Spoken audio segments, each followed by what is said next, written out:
अब बिहार में जो दो राजनीतिक फॉर्मेशन अभी तक रहे हैं, उसमें एक फॉर्मेशन जो राजद का है, लालू जी का परिवार, उनके बारे में कि वो भ्रष्ट हैं, उन्होंने बहुत बड़ा भ्रष्टाचार किया है, चारा घोटाला का उन पर आरोप रहा है, कुछ आरोप सत्यापित भी हुए हैं, जेल भी जाना पड़ा, जीवन में चुनाव लड़ने पर रोक भी लग गई, और उसके बाद भी बहुतेरे केस चल रहे हैं। बिहार में आप किसी से बात कीजिएगा तो लोग बताएंगे कि उनके भ्रष्टाचार के बारे में, अपराध के बारे में, जंगल राज की चर्चा खूब होती है। उनके साथ अभी भी लोग कुछ हैं, लोग वोट देते हैं, लेकिन जो वोट देता है वो जानता है कि ये भ्रष्टाचारी हैं या आपराधिक प्रवृत्ति के लोग हैं या जंगल राज के लिए दोषी हैं। इसके बावजूद लोग उनके साथ कुछ है जो उनको वोट देते हैं। लेकिन जो एक बहुत बड़ा वर्ग है जो उसके विरोध में, जंगल राज के खिलाफ, भ्रष्टाचार अपराध के खिलाफ जिन्होंने एनडीए को वोट दिया, ये समझकर कि ये बेहतर लोग हैं, जबकि सच्चाई ये है कि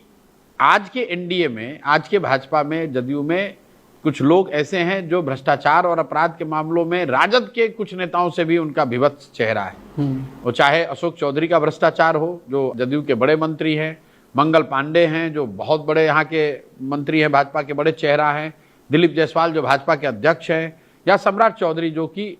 यहाँ के डिप्टी सीएम हैं। अब इस व्यक्ति पर अगर आप अपराध को ले लें तो सम्राट चौधरी जो उप मुख्यमंत्री हैं, उन पर सीधा सीधा 7 हत्या के वो अभियुक्त हैं, आरोप नहीं है। 7 हत्या के मामले में एक ही जगह 7 लोगों की 95 में हत्या की गई, उसमें ये अभियुक्त बनाए गए, जेल गए, जेल में रहे, और जेल से एक ही वजह से निकले क्योंकि इन्होंने एक सर्टिफिकेट लगाया कि मैं उस समय 15 साल का, मैं नाबालिग हूँ। उस केस में ट्रायल नहीं चला, उस केस में इनको क्लोजर नहीं मिला, बेल नहीं मिला, इनको नाबालिग होने के नाते राहत मिली। और इस बात का प्रमाण यह है कि आज जो उन्होंने इलेक्शन एफिडेविट दिया है, तारापुर में चुनाव लड़ रहे हैं, आप अगर उस एफिडेविट को देखेंगे तो उसके मुताबिक 1995 में वो 26 साल के थे जब ये घटना हुई। तो मेरा सीधा ये सवाल है कि जिस व्यक्ति पर 7 लोगों की हत्या का आरोप है और वो सिर्फ इसलिए जेल से बाहर है क्योंकि उसने उस समय एक फर्जी डॉक्यूमेंट लगाया कि मैं 15 साल का हूं, क्या उसको उप मुख्यमंत्री बने रहना चाहिए? क्या उस पर कार्रवाई नहीं होनी चाहिए? जो दिलीप जायसवाल जी पर आरोप लगा, ये मैंने बताया कि भाई ये सिखों का एक माइनॉरिटी कॉलेज इन्होंने कब्जा कर लिया है। तो आज तक कोई बिहार में ये नहीं कह सकता है कि नहीं इन्होंने कब्जा नहीं किया, वो तो अभी भी कब्जा बरकरार है। अगर मंगल पांडे जी के बारे में बताया गया कि भाई इन्होंने पैसे की चोरी की है और फ्लैट खरीदा है, दिलीप जायसवाल से पैसा अपने पिताजी के अकाउंट के जरिए लिया, तो प्रमाण जनता के सामने है।